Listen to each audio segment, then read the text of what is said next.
Hello everybody and welcome back to our setup series. I know this is a bit of delayed, but I'm sorry, I'm right in the middle of my exam week, so I'm not sure if I can keep up this recording cycle. And whenever I just find my time, try and record this. Thanks to everyone for subscribing. I can't really believe what is happening right now. We might even reach triple digits, which is super awesome. Today we're back in Australia, and I'd say we're jumping right in. I've gone for 3/8 wings. Personally, it's either 3 or 4 front wing. For 4 front wing, you're pretty much required to run 9 rear wing, otherwise the rear will just slide too much. With 3 front wing, you can run 8 or 9. 9 with more aggressive suspension, 8 with more passive suspension. Transmission, I've gone quite passive, 50-54. It's just the way I drive at Australia. I really send the car into the corner, so a higher off throttle just helps me stabilize the car on entry when I turn in really aggressively. With 3/8 you could also run 53. With 3/9 you could definitely run 53 or even 52 off throttle. So keep that in mind as you change. Always adapt with the rest of your setup. For suspension geometry, right left on the camber is definitely a must on this track. It's super strong. I've added some front toe for a more initial response for throwing the car into the corners, and no rear toe obviously, to help with the tire temperatures. Tire temperatures can be a bit tricky, that's why I haven't gone with more front toe or with a more aggressive suspension settings. As you can see, these are really quite standard. We have 1.9, 1.8, 2.9, 2.3.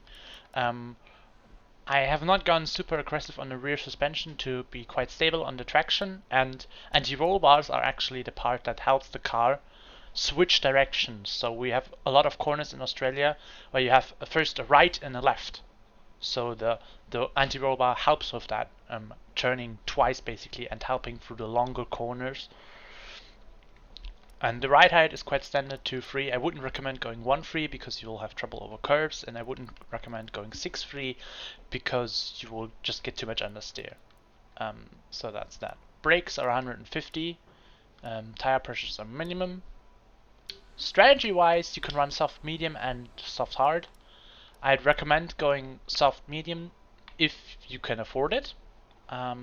The only problem you might run into is if you have a gigantic DRS train, people can undercut you onto the soft hard. And it might be difficult to overtake, but you have low enough downforce with the setup that it's definitely possible because the mediums will be, I'd say, half a second to a second lap faster in the early stages. But you're going to lose a lot of time on the old softs, which will always feel like crap. That's one of the last things. The old softs will feel really difficult. In terms of tire temps, you and tire wear, you will hit the most wear on the front left and rear left tires, and you can get over 100 degrees on those tires. Like 100 and 101 is quite normal in race situations, even at the end of the quali lap. You shouldn't be able to, if you're going over 102 degrees and actually holding that, you will lose a lot of time. And just you look at the setup and maybe try and, if it's front tires, try and add more front wing, try and add more turn-in, and if it's rear tires, try and reduce the turn-in that you're getting to put away the load from the rear tires. Otherwise, I hope you enjoyed this one, and see you to the next one, which is going to be Spa, Belgium, a track I suck at, but I really, really enjoy. So, goodbye!